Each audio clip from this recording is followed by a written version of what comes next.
श्रीगुरुभ्यो नमः। हरि ओम। श्रीमहागणाधिपतये नमः। श्रीमहासरस्वत्यै नमः। श्रीगुरुभ्यो नमः। हरि ओम। अस्मद्गुरुः विद्यानन्दनाथ गुरुचरणारविन्दाभ्यां नमो नमः। अस्मद्गुरुः काष्ठभगोत्सपवित्रं नारायणयतीश्वरच्छात्रं वन्दे दासकुटिस्थं कृतं रामायणदासस्वामिनं रामानुजदासस्वामिनं नमो नमः। वन्दे शम्भुममापतिं सुरगुरुं वन्दे जगत्कारणं वन्दे पन्नगभूषणं मृगधरं वन्दे पशूनां पतिं वन्दे सूर्यशशाङ्कवक्निनयनं वन्दे मुकुन्दप्रियं वन्दे भक्तजनाश्रयं च वरदं वन्दे शिवं शङ्करं श्रीमन्नामपयोदश्यामधरा भृल्लराम जगदभिराम रामा जनकाम महोद्धाम गुणस्थोम धाम दशरथ राम निराटवनाटमुలకు బోరాటం బిట్లుగలిగే పురుషోత్తముచే నారాటమిట్లు మానను ఘోరాట విలోలి భద్రకుంజరమునకున్ శ్రీరామ రామయనతును ఏ మానవుడైన గాలి ఏర్పడ మదిలో ఆరామ విభుని దలచిన కారాకులు డొల్లినట్లు కర్మము డొల్లం. ఓం నమో భగవతే నారాయణాయ. ఓం నమో భగవతే వాసుదేవాయ. ఓంకారమంత్ర సంయుక్తం నిత్యం ధ్యాయంతి యోగినః కామదం మోక్షదం తస్మై ఓంకారాయ నమో నమః. నమస్తే దేవదేవేశ నమస్తే పరమేశ్వర నమస్తే వృషభారూఢ నకారాయ నమో నమః. మహాదేవం మహాత్మానం మహాపాతకనాశనం మహాపాపహరం వందే మకారాయ నమో నమః. శివం శాంతం జగన్నాథం లోకానుగ్రహకారణం శివమేకపరం నిత్యం శికారాయ నమో నమః. వాహనం వృషభో యస్య వాసుకీ కంఠభూషణం వామే శక్తిధరం వందే బకారాయ నమో నమః. యత్ర కుత్ర స్థితం దేవం సర్వవ్యాపినమీశ్వరం యల్లింగం పూజయేన్నిత్యం యకారాయ నమో నమః. యక్కర్త జగతాం భర్త సంహర్త మహసాం నిధిః ప్రణమామి తమాదిత్యం బహిరంతస్తమోపహం. నేను 2025 సంవత్సరం సెప్టెంబర్ నెల 5వ రాశి సింహరాశి. ఈ సింహరాశిలో స్వక్షేత్రంలో రవి ఉండటమే కాదండి, రవి చాలా ప్రభావం గలవాడు. నవగ్రహాలన్నింటిలో కూడా సూర్యుడు ప్రధానమైన గ్రహం.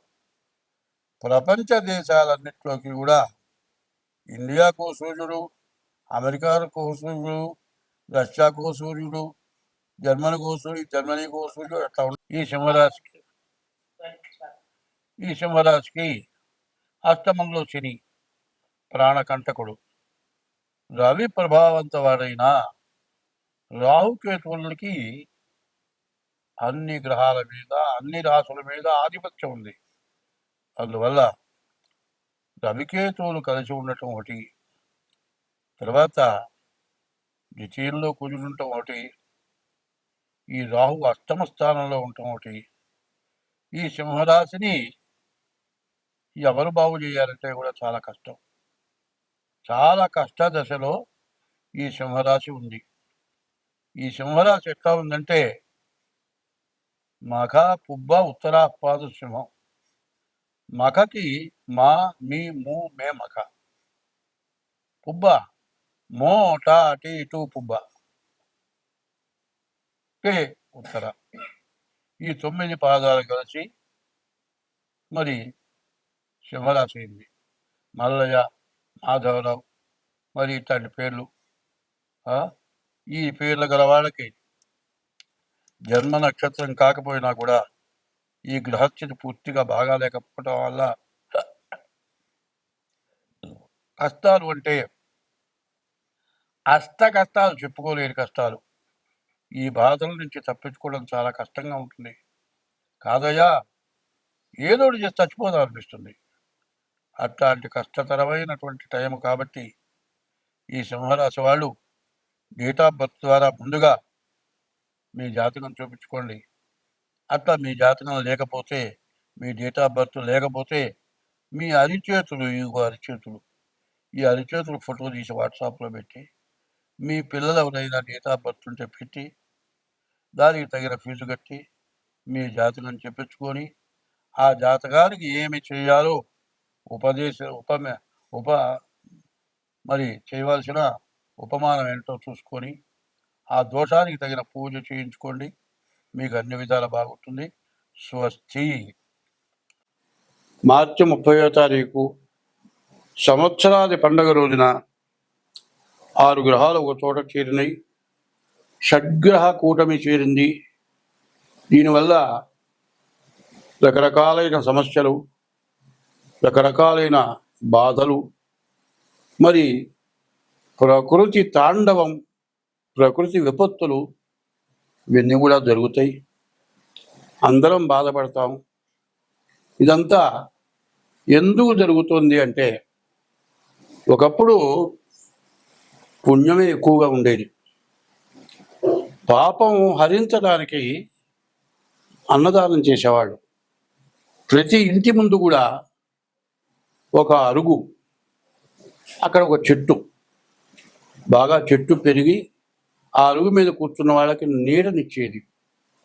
అటువంటి అరుగులు ఎందుకు వేసేవాళ్ళంటే, మధ్యాహ్నం తను భోజనం చేసే టైంకి ఎవరైనా అతిథి వస్తే ఆయన శ్రీ మహావిష్ణువుతో సమానమని, ఎవరైనా వస్తారేమో అని ఎదురు చూసి గృహస్థ అయినటువంటి వాడు, గృహస్థ అంటే వివాహం చేసుకొని భార్య పిల్లలతో ఉన్నటువంటి వాడిని గృహస్థు అంటారు.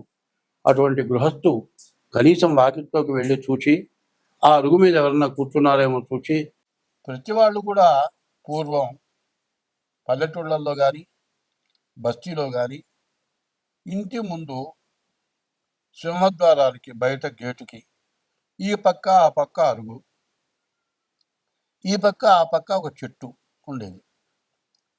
అయితే గృహస్థైనటువంటి వాడు ఎప్పుడు కూడా ఎవరికైనా పెట్టి తను తినాలి. మరి ఎవరు దొరకబోతే మూగ జీవాలు ఉన్నాయి, కుక్కలు, ఆవులు, మరి సాత్విక జీవరాశులు. గోవు సాత్విక జీవరాశి. అదే కాదు, దాని నుంచి ప్రాణవాయువు వస్తుంది. మరి ఆ ఆవు ఉన్న చోట ఎటువంటి క్షుద్ర జీవాలు, పాములు, తేళ్లు ఇట్లాంటివన్నీ కూడా రాకుండా ఉంటాయి. అందుకోసమని ఆవులను మేపటం, ఆవులకి ఆహారం పెట్టడం. తను తినబోయే ముందు వాకిట్లోకి వెళ్ళి ఎవరైనా సరాసరి వచ్చి అన్నం పెట్టమంటే లేదనే ప్రసక్తి లేదు. అట్లా కాదు, బయటికి పోతే ఆ రోజుల్లో బస్సులు, రైళ్ళు, మరి ఇట్లాంటివి లేవు. కార్లు, సైకిళ్ళు, మరి 2 వీలర్స్ లేవు. ఒక ఊరి నుంచి ఒక ఊరికి నడిచి ప్రయాణం చేసేవాళ్ళు. అట్లా వస్తుండగా మరి 20 కిలోమీటర్లు, 30 కిలోమీటర్లు బయలుదేరి నడిచి ఒక ఊరి నుంచి ఒక ఊరికి వెళ్ళేవాడు. మరి అన్నం మూట కట్టుకొచ్చుకుంది మధ్యలోనే అయిపోతుంది. మళ్ళీ కొంత దూరం వెళ్ళేవాడికి ఆకలి అవుతుంది. నడవడం మీద ఇంకా ఆకలి పెరుగుతుంది. చివరికి ఎక్కడన్నా కాస్త మంచినీళ్ళు తాగి ఎవరి వాకిట ముందు అరుగు మీద కూర్చుంటే ఆ గృహస్థ అయిన వాడు చూసి, నాయన ఎక్కడికి పోతున్నావు, అన్నం తిన్నావా అని అడిగి పిలిచి అన్నం పెట్టేవాడు. అది ఎందుకు అనేది కొద్దిగా తెలియాలి. అన్నదానాన్ని మించిన దానం లేదు, తల్లిదండ్రుల కంటే మించిన దైవం లేదు. సత్యము, శీలత, ధర్మము, వీటిని మించినటువంటి ధర్మాలు లేవు. ఇవి సత్యము, శీలత, ధర్మం అనేది అది గొప్ప తపస్సు కింద లెక్క. దయ, ఆ దయ ఎట్లా ఉండాలి అంటే, మనం ఇంట్లో వరకే వండుకున్నాం, మన వరకే సరిపోతుంది, ఇంకొక మనిషి వస్తే చాలు. అట్లాంటి టైంలో ఎవరైనా వస్తే ముందు ఆ మనిషికి కడుపు నిండా పెట్టి మిగిలింది చిరికాస్త తింటే చచ్చిపోం, బతుకుతాం. తర్వాత అవసరమైతే వండుకొని తింటాం. అది దయ. ఏ జీవరాశికైనా అపకారం జరిగి ప్రాణావసాన స్థితిలో ఉన్నప్పుడు దానికి వైద్యం చేయటం, కనీసం ఎవరైనా చచ్చిపోతే ఎవరు దిక్కులేని వాళ్ళని తీసుకెళ్ళి దానం చేయటం, అది అనాథ ప్రేత సంస్కారే కోటి యజ్ఞ ఫలం లభేత్. దిక్కులేని వాళ్ళని తీసుకెళ్ళి మట్టి చేస్తే కోటి యజ్ఞాలు చేసిన ఫలితం ఉంది అని ఇట్లాంటివన్నీ చేయటమే కాకుండా ఎవరి కులదైవాన్ని వాడు పూజించేవాళ్ళు, ఎవరి ఇంటి దైవాన్ని వాడు పూజించేవాళ్ళు. ఎవరి కులదైవాన్ని, గ్రామదేవతని, ఇంటి దైవాన్ని, ఇంట్లో ఉన్నటువంటి తల్లిదండ్రుల్ని, భార్యని, వాళ్ళకి ఎటువంటి అపకారం జరగకుండా, వాళ్ళు ఎంతో ప్రేమతో, వాళ్ళకి లోటు అనేది లేకుండా పెద్దవాళ్ళని చూడటం, ఇది ధర్మం. ధర్మో రక్షతి రక్షిత. ధర్మాన్ని నువ్వు రక్షిస్తే నిన్ను ఆ ధర్మం రక్షిస్తుంది. ధర్మస్య జయోస్తు. నువ్వు ధర్మంతో ఉంటే నీకు జయమే, అపజయం ఉండదు. అధర్మస్య నాశోస్తు. అధర్మం ఎక్కడైతే ఉంటుందో అక్కడ మొత్తం నాశనం అయిపోతుంది. ధర్మస్య జయోస్తు, అధర్మస్య నాశోస్తు. ప్రాణిషు సద్భావనాస్తు. ప్రాణి, ఏ జీవరాశి ప్రాణి అయినా సరే మంచి భావనతో ఉండి దానికి బాధ కలిగినప్పుడు ఆ బాధ పోవటానికి మార్గం ఏదో చూచి దాన్ని బతికించేది ప్రాణిషు సద్భావనాస్తు. విశ్వస్య కళ్యాణమస్తు. విశ్వం అంటే ప్రపంచం మొత్తం. విశ్వస్య కళ్యాణమస్తు అని చెప్పింది. అది అందరూ కూడా పాటించేవాళ్ళు. ఇప్పటికి దాదాపు మాకు ఊహ తెలిసేపటికి, నాకు ఇవాళ 82 సంవత్సరాల వయస్సు. నాకు ఊహ తెలిసే రోజుల్లో అటువంటి సత్య ధర్మాల కట్టుబడి ఉన్నారు. అట్లా ఉన్నారని తెలియటానికి కారణం ఏంటంటే, నాకు 10 సంవత్సరాల వయసు వచ్చేవాడికి నా తండ్రి పూర్తిగా అనారోగ్యవంతుడు. నా తండ్రికి మూర్ఛలు అంటే ఫిట్స్ వచ్చేవి. అమావాస్యకి, పౌర్ణమికి ఫిట్స్ వచ్చేవి. కిందపడి గెల తన్నుకొని ఆ చేతులు కాళ్ళు కొట్టుకుపోయి దెబ్బలు తగిలి నడిచిపోతూ ఉంటే ఏ గోడ మీద పడతాడో ఎక్కడ పడతాడో తెలియదు, ఒళ్ళంతా దెబ్బలు తగిలి నాలికంతా బాగా కొరుక్కొని ఆ ఫిట్ వచ్చినప్పుడు ఆ పుండ్లు మారి అన్నం తినాలంటే కనీసం పాలు మజ్జిగ పోస్తే కూడా నోరు మంట పుట్టేది. అట్లాంటి బాధ నా తండ్రి పడ్డాడు. 10 సంవత్సరాల వయసు నుంచి ఆయనతో చాలా కష్టపడ్డాం. అట్లా ఆయన ఏమీ సంపాదన లేకుండా పోయినాడు. నాకు చెల్లెళ్ళు ఇద్దరు, నాకు అక్కలు ఇద్దరు, మా తల్లి తండ్రి, ఇంతమందికి జీవించాలి. ఏదో నా చేతనేది చేసి, బ్రాహ్మడికి ఒక పద్ధతి ఉంది, ఉపనయనము నాటి మాట ఉన్నది సుమతి అని. ఉపనయనం రోజున ఎంత కోటీశ్వరుడైనా, రాజాది రాజులైనా ఒడుగైన తర్వాత భవతీ భిక్షాందేహి, భవాన్ భిక్షాందేహి అని ముష్టిస్తారు. అది ఎందుకంటే ఏ మహాపతివ్రత చేతి మీదుగా ఇచ్చినటువంటి దానం, ఆహారం, దానివల్ల మంచి విద్యావంతులు అవుతారని ధర్మశాస్త్రం చెప్తుంది. ఉదయం పూట ముష్టికి వెళ్ళేవారు బియ్యానికి, మధ్యాహ్నం పూట బ్రాహ్మణ ఇళ్ళకి మదవకాలకు వెళ్ళి కష్టపడి చదువుకొని ఈరోజు కూడా వాళ్ళకి నేను చదువుకునే రోజుల్లో నాకు స్టైఫండ్ నెలకింతనిచ్చేవాళ్ళు. అట్లా వాళ్ళంతా ఇస్తే నా కుటుంబాన్ని పోషించుకొని నేను చదువుకొని మరి కుటుంబానికి చాలనంత సంపాదన వచ్చిందాకా చదువుకొని కనీసం అప్పుడు నాకు 300 వచ్చేవి. స్టైఫండ్ ఇచ్చేది. అందరి ఇంటిని కొంతమంది ఇచ్చేవాళ్ళు.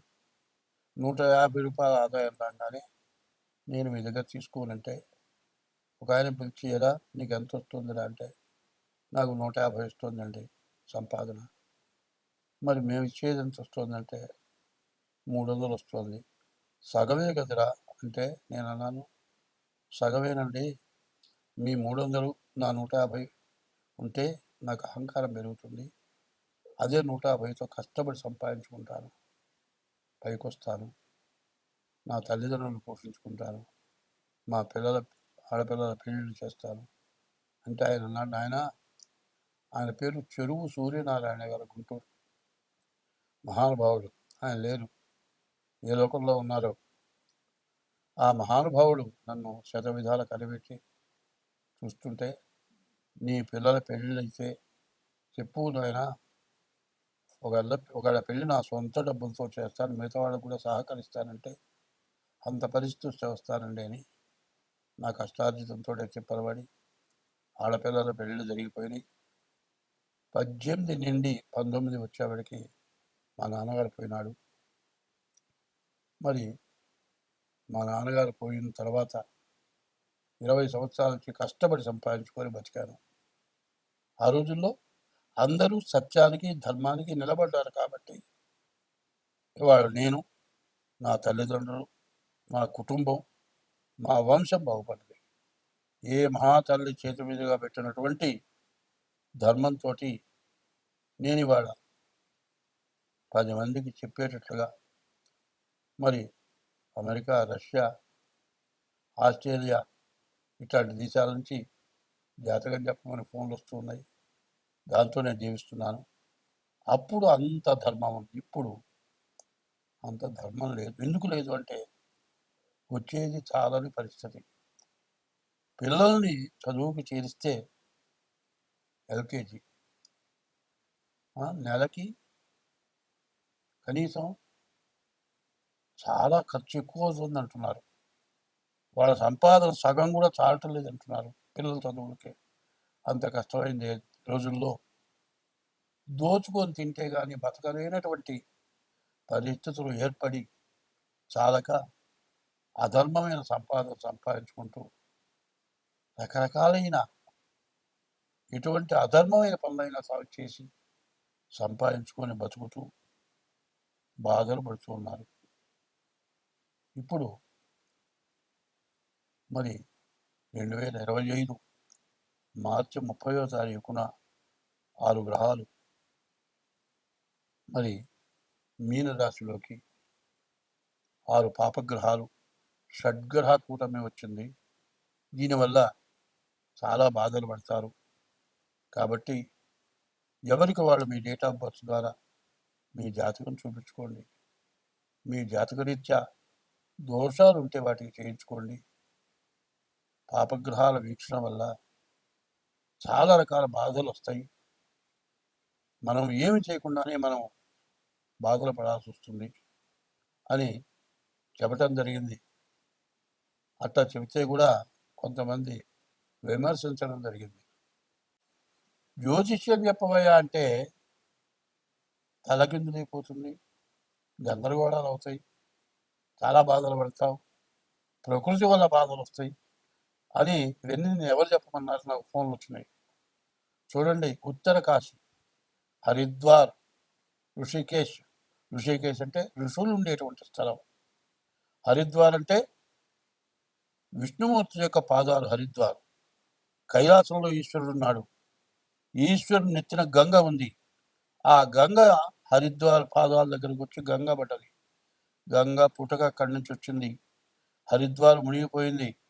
హరిద్వారు మరి ఋషికేశు, అమర్నాథ్ ఇవన్నీ కూడా వరదల వల్ల బిల్డింగులు పడిపోయి ఎంతోమంది జనం చచ్చిపోయి ఒక మరి ఉత్తర దేశమే కాదు, దక్షిణ దేశం, ఉత్తర దేశం అటు ఇటు దక్షిణ దేశం, ఆఖరి కాశీ కూడా మరి ఊరంతా నీళ్ళు వచ్చేసినాయి.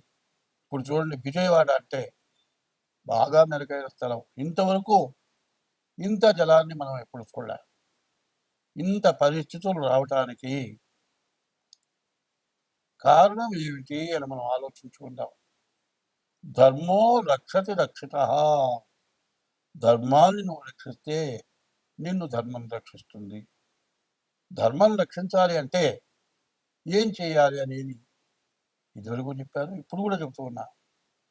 ధర్మాన్ని రక్షించాలి అంటే అందరికీ తెలిసిందే. ఓం నమో భగవతే వాసుదేవాయ, ఓం నమో నారాయణాయ, ఓం నమ శివాయ, ఓం గం గణపతయే నమ, శ్రీమాత్రే నమ. ఇట్లాంటి మహామంత్రాలు ఇవి.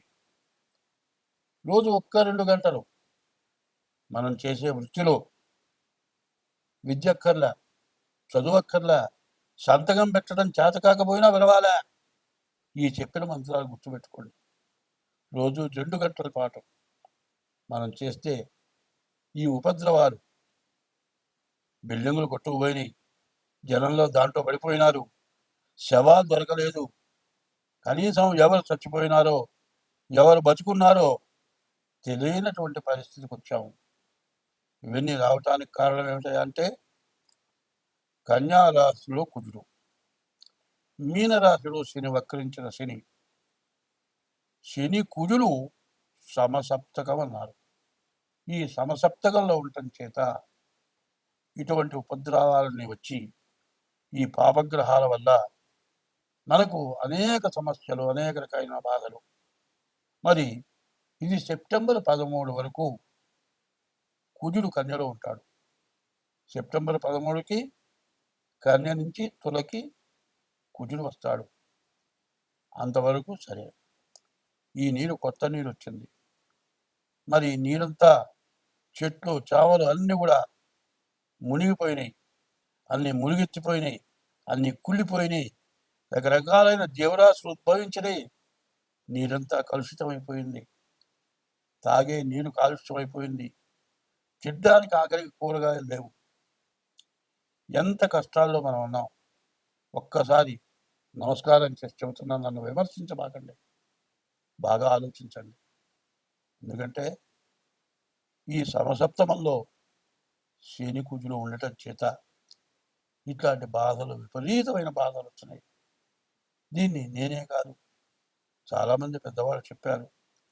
అది ఇప్పుడున్న పరిస్థితి ఏమిటంటే ఎవరికి వాళ్ళు తెల్లవారు లేవగానే బ్రతుకు కోసం, జీవనాధారం కోసం ఎవరి వృత్తి వాళ్ళు చేయటంలోనే తయారైపోయినారు. పిల్లల చదువు, అంతులేని విపరీతమైన చదువు పూర్తయిన దాకా బాధ, చదువైన తర్వాత ఉద్యోగం కోసం బాధ, ఉద్యోగం వచ్చిన తర్వాత వివాహం దగ్గర బాధ, అన్ని బాధలే తయారైపోయినాయి. ఈ బాధల్లో పడి ఏమి మర్చిపోకూడదో అది మర్చిపోయినాం. దైవాన్ని ఎప్పుడూ ప్రార్థించాలి.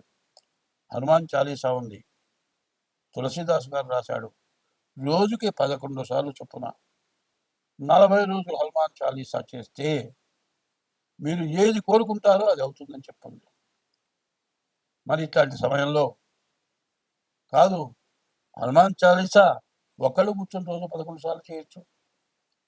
ఓం నమో భగవతే వాసుదేవాయ, ఓం నమో నారాయణాయ, ఓం నమ శివాయ, శ్రీమాత్రే నమ, ఓం గం గణపతయే నమ. ఇట్లా మరి విష్ణు సహస్రంలో హరే రామ రామ రామ హరే హరే, హరే కృష్ణ కృష్ణ కృష్ణ హరే హరే, ఇది షోడశనామాని కలి కల్మషనాశనం. హరేర్నామ హరేర్నామైవ కేవలం కలవు నాస్త్యేవ గతిరంజద అనేవన్నీ చెప్పున్నాయి. ఇప్పుడు ఈ చెప్పిందంతా ఒక్కసారి విని వదలవద్దు, 1కి 10 సార్లు వినండి. నేను చెప్పిన ఈ మంత్రాలని అక్షరాలు రాని వాళ్ళు వచ్చిన వాళ్ళ దగ్గర కాగితం మీద రాయించుకొని, అక్షరం వచ్చిన వాళ్ళకంటే అక్షరం రాని వాళ్ళు చాలా జ్ఞానం ఉన్న వాళ్ళు ఉన్నారు, పూర్వజన్మ స్మృతంతో జ్ఞానం కలిగి ఉన్నారు. మరి అందరూ కూడా ఈ భగవంతుడి యొక్క నామస్మరణ చేయటం, హరి, అచ్యుత, అనంత, గోవింద, నారాయణ, హరి, ఈ నామాలు చాలా విశేషమైన నామాలు. మా పెద్దవాళ్ళు ఎప్పుడూ స్మరణ చేసేవాళ్ళు. రామతారక మహామంత్రం ఉంది, ఆంజనేయ మహామంత్రం ఉంది. ఇవన్నీ గురువు దగ్గర ఉపదేశం చేసుకొని మేమంతా అనుష్ఠానం చేశాం. ఇప్పుడైనా ఎవరి పని వాళ్ళు చేసుకోండి. కనీసం తెల్లవారుచావున ఒక్క గంట ముందు, సూర్యోదయానికి ముందు లేవండి. నేను చెప్పిన మంత్రాల్లో మీకు ఇష్టమైన మంత్రం ఒక 2 గంటలు స్మరించండి. కళ్ళు మూసుకొని 2 ఆలోచన లేకుండా చేయండి. మనకున్నటువంటి మరి సెప్టెంబర్ 13 దాకా ఈ వరదలు పెరిగిపోయి ఇప్పుడు ఇండియా అయిపోయింది, పాకిస్తాన్ కొట్టుకుపోతుంది అంటున్నారు. ప్రపంచ దేశాలను కూడా అల్లకల్లోలమయ్యే పరిస్థితులు కనబడుతున్నాయి. కాబట్టి అందరం బాగుండాలి, శత్రువుని మంచిగా చూడాలి. ఒక మాట చెప్పింది, ఉపకారికి ఉపకారము విపరీతముగా దుసేయ వివరింపంగా, అపకారికి ఉపకారము నెపమెన్నక చేయువాడు నేర్పరి సుమతి అనుంది. అట్లా చేయటం. తర్వాత మృతియును జీవనంబునివి మేదిని లోపల జీవకోటికి సతతము సంభవించు సహజంబిది చోర హుతాశ సర్ప సంహతులను దప్పి ఆగటను పంచతనందడి ఎట్టి జీవుడున్ వేతలను పూర్వపుణ్యబల వేదనలొందుచుకుంటునిప్పుడు ఆగామి సంచిత ప్రారంభాలు. పూర్వజన్మలో ఈ జన్మలో మనల్ని కన్నవాళ్ళు చేసినటువంటి అధర్మమైన, అసత్యమైన, పాపమైన కృత్యాల వల్ల మరి కొండల మించి దుల్లి చచ్చిపోవటమో, ఏదో తగలబడిపోయే చోట పోయి అందులో పడి చచ్చిపోవటమో, దిక్కు ముక్కు లేక అడవిలో ప్రయాణం చేస్తూ నీళ్లు దొరక్క దాహం తీరక మంచినీళ్ళు లేక చచ్చిపోవటమో, రోగాల వల్ల చచ్చిపోవటమో, నడిచి వెళ్ళేటువంటి మనిషి కాలుదారి ఏదో బావిలో పట్టమో, కాదండి కాలుదారి పడి కాలు విరిగిపోయి ఎవరు తీసుకెళ్లేవాడు లేక, ఎవరు మనుషులు దొరక్క 2 రోజులు 3 రోజులు అక్కడే పడి ఉండి చివరికి తిండి లేక, నీళ్లు లేక, వైద్యం లేక చచ్చిపోవటం, ఇట్లాంటివి చాలా జరుగుతున్నాయి. ఇవన్నీ ఎందుకు? నీవు పూర్వజన్మలో ఈ జన్మలో నీవు చేసుకున్న పాపాల వల్ల జరుగుతున్నాయి. ఇటువంటి పాపాలన్నీ కూడా హరించిపోవాలి అంటే ఇదివరకు జర్మనీ కర్పూరం అని వచ్చేది. ఇంతలా ముద్ద కర్పూరం పళ్ళల్లో పెట్టి వెలిగిస్తే మొత్తం నీరైపోయేది. కిలోమీటర్ దూరం చల్లదనం వచ్చేది. ఆ కర్పూరం మొత్తం నీరైపోయి కరిగిపోయేది. అట్లా సమస్త పాపాలు కూడా హరించుకుపోతాయి. మనం రోజు తింటున్నాం, 3 పూట్లా తింటున్నాం. తిన్నదని తిన్నట్టు అరిగిపోయి హరించుకుపోతుంది.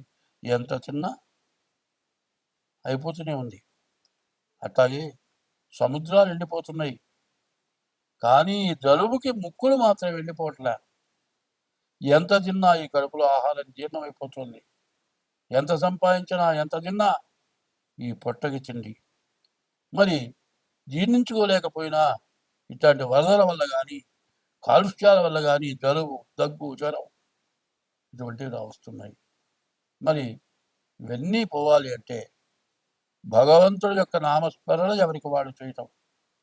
ఏదైనా కొంతమంది కలిసి తిండి యాగము, రుద్రయాగము, లేకపోతే శతచండి యాగము, మహారుద్ర యాగము, సుదర్శన హోమము, ఇట్లా భాద్రపదం గణపతి హోమము ఇట్లాంటివి జరగటానికి ప్రోద్బలం ఇచ్చి అందరూ బాగుండాలి, మనం బాగుండాలి, ప్రతి జీవరాశి బాగుండాలి. ఇటువంటి సదుద్దేశంతో అందరూ కూడా కలిసికట్టుగా ఉండటమే కాక ప్రత్యేకించి మీ డేట్ ఆఫ్ బర్త్ ద్వారా కానీ, మీ హస్త సాముద్రిక ద్వారా కానీ మాకు కూడా తినటానికి నోరుంది, మరి హరించుకుంటానికి పొట్ట ఉంది. దీనికోసం మేము కూడా జీవించాలి కాబట్టి తగిన ఫీజు చెల్లించి మీ జాతకాలు చూపించుకోండి. మీ జాతకాల్లో ఉన్న దోషాలు ఏమన్నా ఉంటే, దానికి పరిహారాలు ఏమన్నా ఉంటే చెప్పడం చేయించడం కూడా జరుగుతుంది. మీరు ఎట్లా చేసుకోవాలి అనుకునేటట్లయితే మా ఫోన్ నెంబర్ 780-107-1946 ఇదొక నెంబరు. 6300061241 ఈ నెంబరు. ఈ 2 నెంబర్లలో ఏ నెంబర్కైనా ఫోన్ చేసి మాతో సంప్రదించి తగిన ఫీజు చెల్లించి మీ జాతకం చెప్పించుకొని ఈ కష్ట సమయం నుంచి అందరం బయటపడాలి అనే ఉద్దేశంతో చెబుతూ ఉన్నది. దీన్ని అందరూ కూడా శ్రద్ధతో విని నేను చెప్పింది ఏమన్నా తప్పులు ఉంటే తప్పులుగా భావించొద్దు, ఒప్పులు ఒప్పులుగా తీసుకోండి. హంస నీలక్షీర న్యాయం అన్నారు. హంస పాలల్లో నీళ్లు కలిపితే నీళ్లు వదిలేసి పాలు తీసుకుంటుందట. ఇప్పుడు అట్లాగే నేను చెప్పిన దాంట్లో నీళ్లు లాగా పనికిరానివి తప్పుడు మాటలు, ఎవరన్నా బాధ పెట్టే మాటలు ఉంటే వాటిని వదిలేసి నేను చెప్పే మాటలు ఏమైనా మంచి ఉంటే ఆ మంచిని మాత్రం తీసుకోండి. ఆ మంచిని అవలంబించండి. మీరు బాగుంటారు, నేను బాగుంటాను, అందరం బాగుంటాం, దేశం బాగుంటుంది. స్వస్తి.